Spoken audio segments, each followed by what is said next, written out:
What's going on, everybody? And welcome back to JohnnyKpicks. And in this video, I'll be going over my full card picks and predictions, along with the bets that I'm looking at so far for UFC Vegas 82 Allen versus Craig. Now, first things first, as always, please hit that like button for me. If you're new to the channel or if you just haven't, go ahead and subscribe right now. Both of those are for free. And leave some comments below on your favorite fights this weekend, how you did on the last card, what fights you're looking forward to for this one, too. Also, don't forget to turn on those notifications so you don't miss out on any of my breakdowns that I put out, our live shows that we do on usually Thursdays and Saturdays, anything like that. So click on that little bell as well. So, yeah, yesterday was a UFC 295 and it was very good card. I was entertained. Like literally every fight was really good. But let's jump right into you know what? Let's go into my Patreon because I forgot to mention that. I just started up my Patreon about a month and a half ago. If you're interested in showing a little bit more support for my channel, it's $5.99 a month. You get all access to all my bets, UFC, NFL, NBA, baseball, all those bets. You get early access to it. I already have 4 bets for this card already. They will be posted right after I do this video. Actually, because I just remembered I did not put those on, so I will post that right after this. And you also get exclusive access to the UFC cheat sheet that I do each and for each card for potential parlay pieces, single bets, long shot parlays, all that stuff, sprinkle bets, good stuff. So check it out. Patreon/JohnnyKpicks. Also, Face Meets Fist. I got another shirt on. You want to check these guys out. They have great stuff. 3/4 sleeve I got on today. Pretty sweet. Not gonna lie. So they have all that good stuff. They have all these uh t-shirts, all the hoodies, all the 3/4 sleeve shirts. These are really cool. Check them out at facemeetfist.com. And this is my bets for UFC 295. I had 9 total bets. I ended up winning 5 of the 9. So I came out a little bit ahead, 1.94 units profit. Missed on the Costa bet, which is okay. It was a close fight, but we'll get to that in a little bit. Dern inside the distance, bad bet there. Didn't think Gordon would get a finish, and I didn't think Emmers would get a finish that early. So those were the bets that I lost. Everything else went the way I thought it was. But let's jump into the reactions for John's reactions I always put on Twitter and Instagram right after the fights. Embers with the quick work. Like I said, I did not think he was going to be able to finish Bazooka, especially in the first round. So good win from him. And that was probably one of his best performances I've seen from him in the UFC. Joshua Van looking like a young Max Holloway out there. He looked great. Kept pushing forward, went with his body shots. Kind of like what Max Holloway does, pushes forward and uses boxing. So very good performance from him, and I think he's going to be a threat coming up. He's only 22 years old, so I like him in that flyweight division. Castaneda with the pressure, pace, and volume. I mean, this fight obviously out of all of them wasn't one of the greatest, but it was enjoyable to watch, and he did what I thought he was going to do: go out there and wrestle, go out there, push a pace, throw more volume than Kang, and landed more. So good win from him. Clear win.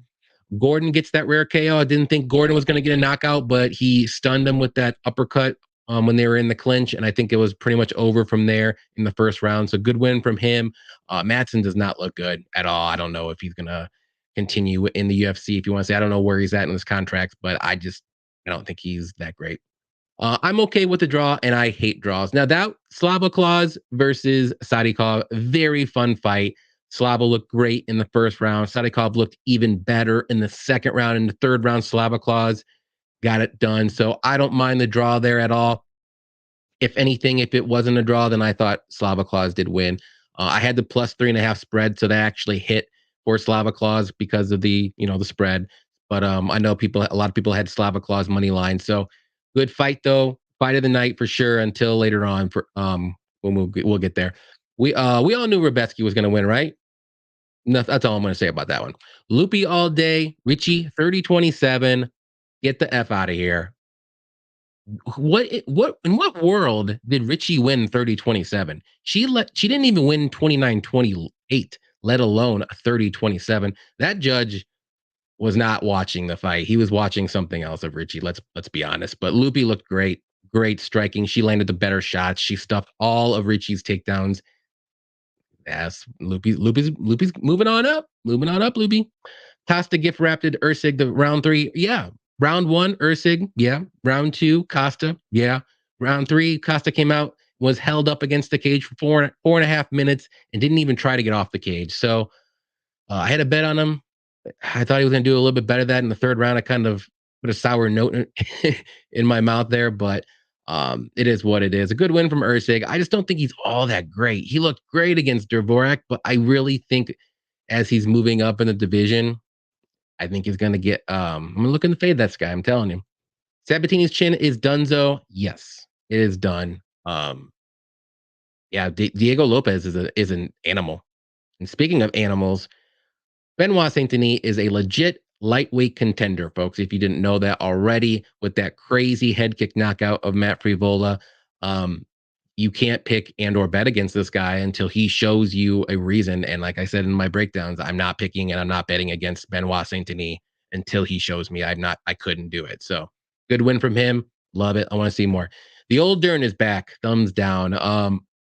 Mackenzie Dern took a step forward in the last three fights with better striking, better takedowns, better wrestling. And this fight, completely all the way back to where she began. She did not look great. Sure, Andrade is a better striker, probably the best striker she's ever fought with power. But I mean, Dern looked clueless out there. Like kind of like an old Dern fight where she couldn't get the takedowns and she didn't know what to do. This is one of those fights. She went back to 3 or 4 years ago of Dern. So I'm going to fade Dern from now on. Can't do it anymore. Aspinall, Tommy Aspinall with the win. Wow. I'm shocked that he actually took that. One of the Sergey's shots that landed clean. He took it. He was a little rocked a bit. He had to shake it off a touch, but he went right back to it. Got the knockout himself. Great win from Tommy Aspinall. We all knew he was going to be a champion one day. At least I did.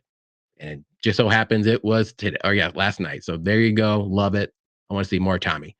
Pereira is a warrior. Pereira, I'll be honest, Pereira didn't look all that great that fight, but he got it done. And was it an early stoppage? That's the debate. I personally thought live it was, but watched it a couple times. I think the result was going to happen. Pereira was going to land a couple more shots. Mark Goddard could have stopped it after that, but it just looked a little early though, prematurely. I get that 100%, but I think it was either way the right result, right call. It's all good. Um, Pereira gets it done. Like he's amazing. So it's two belts in two different weight classes on his fifth or sixth fight. It's insane. So that was my reactions of the card. Like I said, amazing card. And let's jump right into UFC 82. Allen versus Craig. 14 fights. Not a lot of fights fizzled out here. So let's go right into it here. We got Lucas Alexander versus Jekka Saragih. Alexander, 8-3, 28 years old, 5'11, 73-inch reach, and Saragih is 13-3, 28 years old, 5'8, with a 69-inch reach. So Alexander, he's a solid striker. He's got good power, good kicks, decent grappling as well, but he's more so a striker. And another striker here is going to be Saragih. He's a very good striker with good power, good kicks. He can grapple as well, but he's more so a striker. But both these guys are very similar. They're both really good strikers with good power in their hands, and they both can grapple. But I think the better fighter here is Alexander everywhere. I think he's a more technical striker. The power is about the same, I'll say, but I also think Alexander is a better grappler. I don't see this fight going to the mat unless maybe Saragih initiates it first, but I think Alexander should get this one done. I'm going to say first or second round knockout. I think Alexander wins this fight. It's gonna be a good one though. Good fight to start the card off. Charles Johnson versus Rafael Estevam. Johnson is 13-5, 32 years old, 5'9", with a 70-inch reach, and Estevam is 11-0, 27 years old, 5'8", 69-inch reach. So we all know who Charles Johnson is. He's a technical striker on the feet. He doesn't really have a lot of power, even though he does have one knockout recently, but that was against Jimmy Flick. Yep. And his takedown defense isn't good. He's got a very good get-up game, very good submission defense too when he is down there. And he does slow down as the fight goes on, especially in the third round. A lot of his third rounds, he's just kind of surviving out there, and his striking defense goes right downhill. Estevam making his UFC debut. He's a very good grappler. He's got pretty decent takedowns. They're not amazing, but they're not awful. He does have power in his hands if he lands, but he's more so going to be a wrestler, grappler kind of guy with he's got good ground and pound, and he also has good submissions too. I've seen enough of Charles Johnson to know what I'm going to get out of him, and I think he's going to lose this fight. So give me Estevam to win. I think he's going to be able to get those takedowns. He's going to get multiple takedowns, obviously, because Charles Johnson's been taken down multiple times in multiple fights. And I think he wins this. I think he wins the first and second round. And Charles Johnson is durable enough. In a third round, it could be up for grabs, but I don't even trust Johnson to win in the third round. So give me Estevam to win. I'll say by decision here. I don't think Estevam will get a knockout or a submission on Charles Johnson, but I just see a lot of takedowns happening, a lot of control time, and Estevam should win this one. Next one's gonna be Chad Anheliger versus Jose Johnson. Anheliger is 12-6, 36 years old, 5'6", with a 64-inch reach, and Johnson is 15-8, 28 years old, 6 foot, 71.5-inch reach. So Anheliger is a well-rounded guy. He likes to push forward. He does have some pop in his hands. Good grappling. Takedown defense is a little bit of an issue. He can be taken down easily, but he's durable and he has good cardio. Johnson's a solid striker with good power in his hands. Takedown defense isn't all that great either. He does have decent grappling off his back, but he does work to get back up on his feet. But he is primarily a striker. He's not going to go initiate wrestling unless he has to.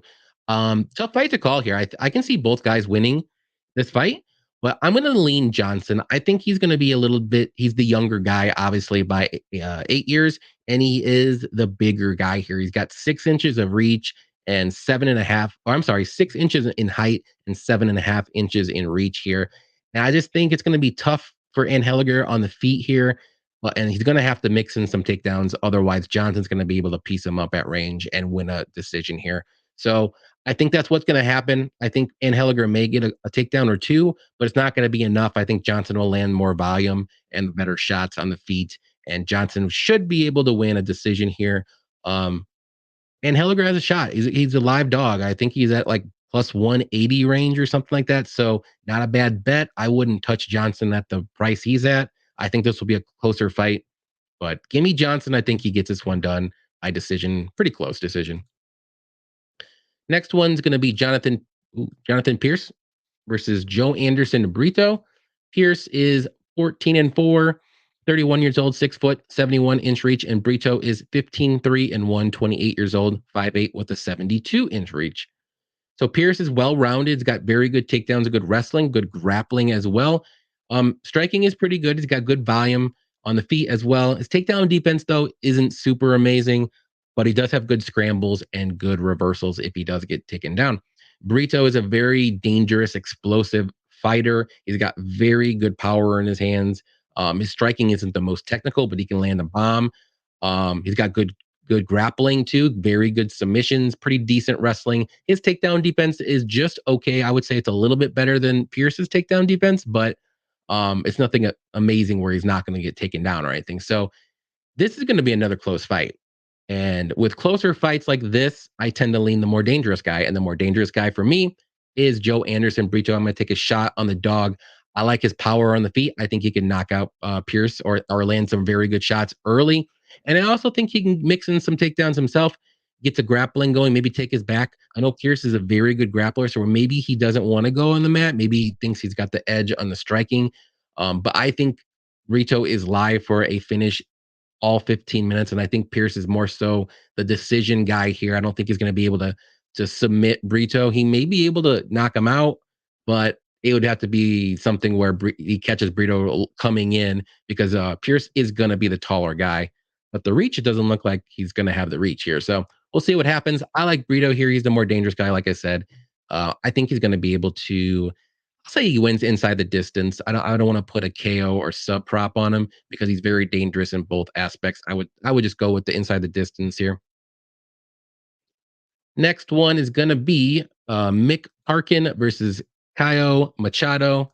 Parkin is 7-0, 28 years old, 6'4", with a 79-inch reach. Machado's 8-1-1, 29 years old, 6'4", with a 78-inch reach. Parkin's well-rounded for a heavyweight, solid wrestling, solid takedown, good volume on the feet. He does have some pop in his hands. Really, his only really knock lately is just he hasn't really fought the greatest of competition. He fought Jamal Pogues, which is a pretty good one. That was his toughest test in his career, and these other guys were just kind of lower level guys. Machado, he making his UFC debut here. He's kind of well rounded too. I would say he's more so a striker on the feet, good volume, good pop, good cardio for a heavyweight.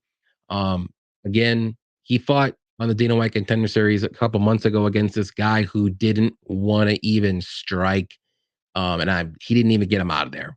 So that's kind of a bad look. And this Kevin guy was supposed to be pretty good, and he didn't do anything.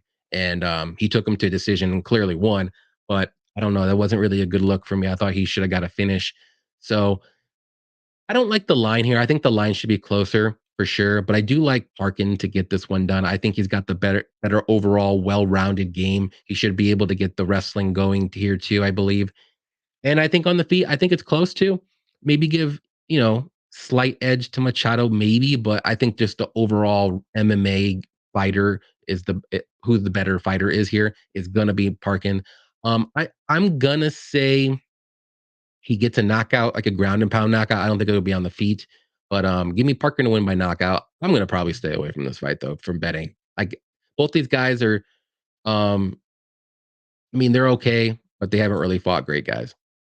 Next one's gonna be Pudilova versus Aylin Perez. Pudilova is 14-8, 29 years old, 5'8", 67.5-inch reach. And Perez is 8-2, 29 years old, 5'5", with a 66-inch reach. So Pudilova is a solid striker. She can be a little low volume at times, but she can mix in some takedowns, and lately she has been. Little hittable on the feet, though, but she's durable, and her takedown defense is just okay. Nothing crazy bad or good, but just okay. Perez is well rounded. She's a better wrestler and grappler, I would say, with pretty good takedowns. She does work for those takedowns up against the cage. She's got good ground and pound when she gets the fight to the mat. When she does try to go for submissions, though, she can make mistakes and allow her opponent to reverse her and stuff like that. But very good top control and ground and pound. On the feet, she's pretty good. She does have some power in her hands. She's got good cardio and she's very durable as well.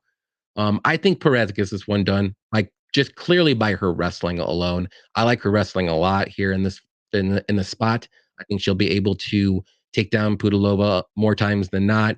On the feet, though, I will give Pudilova a slight edge, but I just think Perez is going to be able to push Pudilova up against the cage, get those takedowns, and probably win a decision. And I also like Perez's. She's more of a junkyard dog here, so give me Perez to win, like I said, by decision here.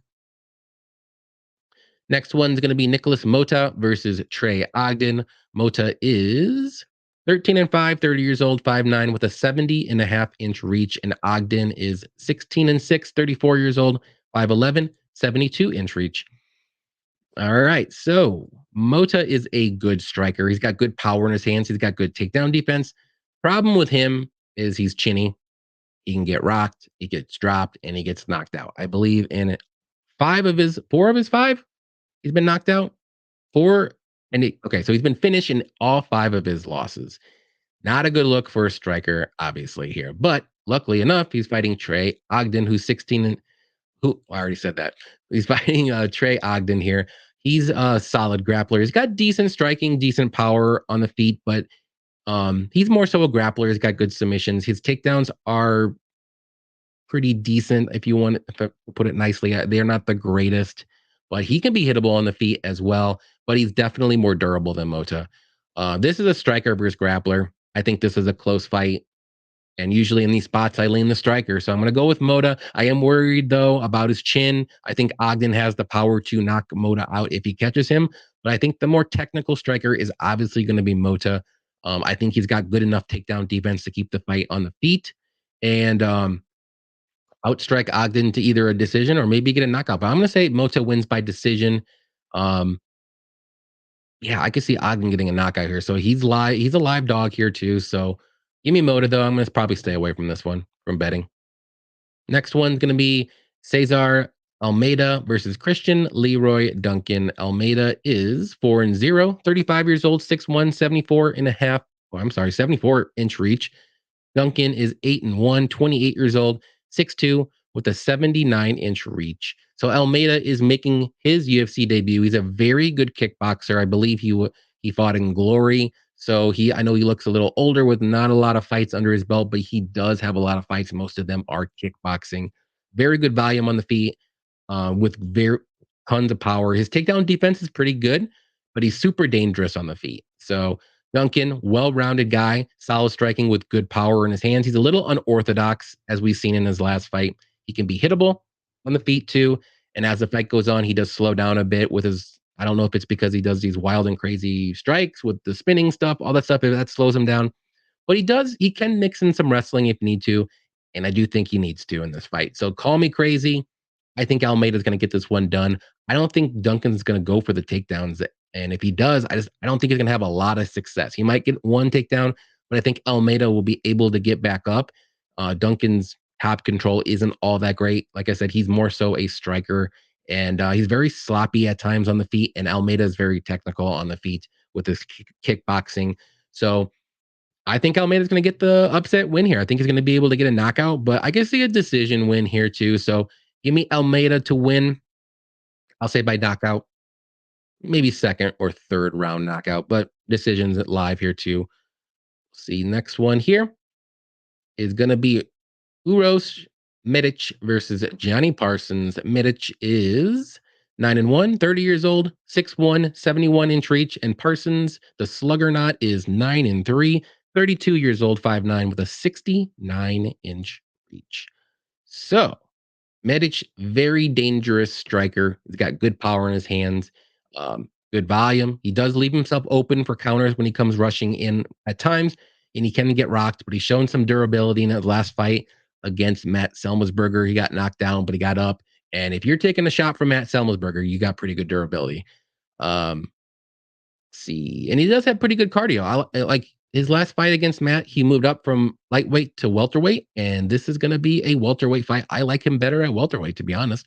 Johnny Parsons, though, very good striker himself. He likes to push forward. He likes to make fights more so a brawl than a technical kickboxing fight, but he's got good leg kicks. He can be hittable on the feet because he does like to do brawls, but he is pretty durable. And yeah, this is going to be a striker versus striker match, and I think Medic is the more technical, and Parsons is the more of a brawler guy. So I'm gonna go with Medic here, though. I do like I said, I like him moving up to welterweight. I think that's going to help his cardio and durability because he did used to fade a little bit as the fight went on in as a lightweight. And I just think he's going to be quicker hands. He's going to be able to land better shots at range. Parsons needs to push forward, keep Medic on his back foot in order to have a chance to win here. I'm going to say Medic gets this one done early, though, in the first or early second round by knockout. Parsons going to push forward and he's going to get into the wheelhouse of Medic, and I think Medic lands a good counter and he knocks him out in the first round. But I don't hate anybody taking a shot on Parsons here, but I'm going to go with Medic here. Next one's going to be Amanda Ribas versus Luana Pinheiro. Ribas is 11-4, 30 years old, 5'3", 66-inch reach, and Pinheiro is 11-1, 30 years old, 5'4", with a 62-inch reach. So Ribas, very well-rounded, solid striking, good volume on the feet. She's got very good grappling. The way she gets the fights to the mat, though, it's not very traditional takedowns. It's more so judo throws and trips and stuff. She can be hittable on the feet. She can get dropped, but she's got very good cardio. And yeah, she is pretty durable at straw weight. A lot of her finishes, if she gets finished, have been at what you call it, except this one right here, flyweight. So I know her last fight against Macy Barber was at flyweight. She got ground and pound knockout. So I think she's better at straw weight.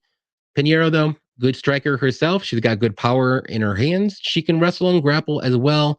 But the thing with her is, as the fight goes on, especially after the first round, she slows down with her volume and she gets a little tired and she just doesn't do too much in the later rounds. And Ribas keeps going. She keeps moving forward. She keeps moving and she's going to keep throwing. So to me, Pinheiro is dangerous early, but I'm going to go with Ribas to get this one done. I think she's the better, more well-rounded fighter. I think she can get this fight to the mat. Pinheiro's takedown defense is not good at all. And I think Ribas should be able to outstrike her, land more volume for 3 rounds, or use the grappling and maybe even get a submission. So give me Ribas to win by decision. I think the line's a little too wide, though. I don't know if I want to touch that, but we'll see what happens throughout the week. Next one's going to be Peyton Talbott versus Nick Aguirre. Let's see. Talbott, 6-0, 25 years old, 5'10", 70.5-inch reach. And Nick Aguirre is 7-1, 27 years old, 5'9", with a 74-inch reach. So Talbott's making his UFC debut. He's a high-volume striker with good power, always pushes forward, good cardio, good takedown defense as well. But if he does get taken down, he can be controlled. And he's durable. He can take some shots. He always takes some shots, even in his last fight, but he just keeps pushing forward. That's the good thing about him. Aguirre, though, solid grappler, very good submissions. He does have pretty good wrestling, but his striking isn't all that great. And he definitely wants to get this fight to the mat. He's definitely a grappler. But this is an interesting fight because Talbott's weakness is going to be his grappling, and I think Aguirre's weakness is his striking. So striker versus grappler here, and I'm going to go with the striker. I like his. If this fight gets out of the first round, it's Talbott all day. I'm going to say that right now. But I think Talbott's durable enough. He'll play it safe in the first round, and he'll put his foot on the gas in the second and third round. And I think he's going to be able to get a finish in the second or third round by knockout. I don't think Aguirre is going to be able to hang with him on the feet, especially. And I don't even know if his cardio is going to be able to do it either. So Talbott by second round knockout or third round knockout. I think he gets one done pretty easily. Next one's going to be people's main event, or my main event, if you want to say. Jordan Leavitt versus Chase Hooper. Leavitt, the Monkey King, is 11-2, 28 years old, 5'9", 71-inch reach. And Hooper is 12-3-1, 24 years old, 6'1", with a 74-inch reach. So both these guys are very good grapplers in their own aspect, if you want to say. Both have very good submissions. Both aren't the greatest of strikers. But to me, I don't like Chase Hooper striking at all. And I'm not saying Leavitt's striking is amazing, but I like it better than Hooper here. And I think this fight is going to be closer than the line says. It is insane to me how Jordan Leavitt is plus 200 when both these guys, when I think Jordan Leavitt right at this moment right now is the better fighter. It's crazy. So give me Jordan Leavitt here to win. I think he can win by knockout. I think he can win by a submission. And I think he can win by a decision. I think the only way Chase Hooper wins this fight is going to be by a decision. He's going to have to out grapple Leavitt for, 2 rounds. And I don't think it's going to happen. So I prefer Leavitt's wrestling over Hooper's, especially Hooper's takedowns are not great. And Leavitt does have better wrestling. I think he's got good enough cardio on the feet too. And he just got a knockout in his last fight too. I know it was the flying knee and it ended Victor, but man, the Steve Garcia fight was not a good look. Like, go back and watch that fight. And like I said, I don't think Jordan Leavitt's going to go out and look like Steve Garcia by any means on the feet. But I think Leavitt has a legit shot, and I think he wins this fight. I think he can win by any way. So give me Leavitt to win, plus 200. Sign me up. Jake Matthews versus Michael Morales. Jake Matthews, 19-6, 29 years old, 5'11", 72-inch reach. Morales is 15-0, 24 years old, 6 foot, with a crazy 79-inch reach. Matthews is well-rounded, but he's more so a wrestler grappler. Lately, he's been kind of showing off his boxing. He's looked pretty good. He does have okay power in his hands too, but once he uses his wrestling and grappling, that's where his bread and butter is. He can be a little bit hittable on the feet, though. That's something to look at here. Morales, also very well-rounded, very good wrestling, very good takedown defense. His striking is very good as well. He's very, let's put it that way, good power in his hands. He can make a little bit of some, I don't want to say bad fight IQ moments, but he is still young. He makes a couple mistakes here and there, but he can overcome them. He's very athletic. And to me, I think Morales is the side here. I think he gets this one done. I think he's the better striker with more power. I think that reach advantage is going to play a big part in this fight against Jake Matthews. I think Jake Matthews is not going to be able to get his wrestling going because Morales' takedown defense is that good. Morales keeps his fight on the feet. I think he gets this one done by decision or a late knockout.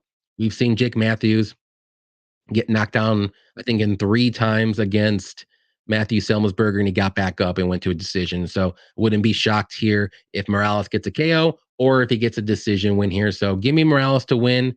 I'll say decision. Main event is going to be Brendan Allen versus Paul Craig. Allen is 22-5, 27 years old, 6'2", 75-inch reach, and Paul Craig, Bear Jew, is 17, 6 and 1, 35 years old, 6'3", with a 76-inch reach. So Allen, he's pretty well rounded as of now. Very good grappler, very good submissions, as we all know. But lately, his striking's looked pretty good. He's got power in his hands. He can be a little hittable at times, but he's very durable and very well rounded. Like I said, good takedowns too. Craig, we all know, very good grappler, very good submissions. That's about it. His takedowns are very lackluster. He can barely get the fight to the mat. His striking really isn't that great. He does have some power in his hands, but it's usually a one shot and done. He's very unorthodox on the feet. He definitely wants to get this fight to the mat. He'll pull guard when possible. But I got to go with Allen here. I just think he's way better on the feet.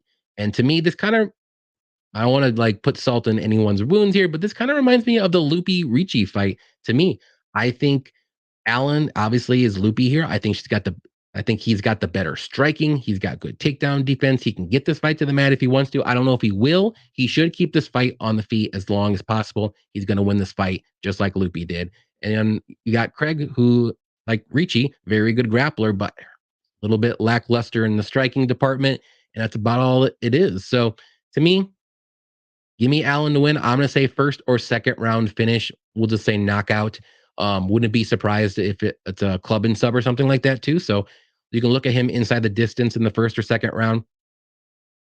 I don't think this fight goes the distance. I think it's a fight. Yeah, it's a 5-round fight. It's the main event. So I'd be shocked if this fight gets into the third round, to be honest. I think one of these guys could be able to finish each other. And I'm going to say Allen, get this one done. But all right, guys, that was 14 fights for UFC 282. Why do I say 282? UFC 82. Thank you, everybody, for watching. As always, please hit the like button on your way out. Subscribe if you haven't, or if you're new to the channel and you liked my breakdowns, go ahead and hit that right now. It's free. Leave some comments below it, obviously, on your favorite fights this week, how you did last week, all that good stuff. Check out my Patreon.com/JohnnyKpicks. I do all bets for all sports. And check out me and Cody Blood Money MMA Bets live stream. I believe this week it's going to be on Wednesday night. So like I said, click the notifications. We'll find out. I think it's going to be Wednesday night. And also our live show before the fights, 2 hours before on Saturday as well. So definitely appreciate you guys checking me out and watching the breakdowns here. Good luck to everybody this weekend. Enjoy the fights. Until next time.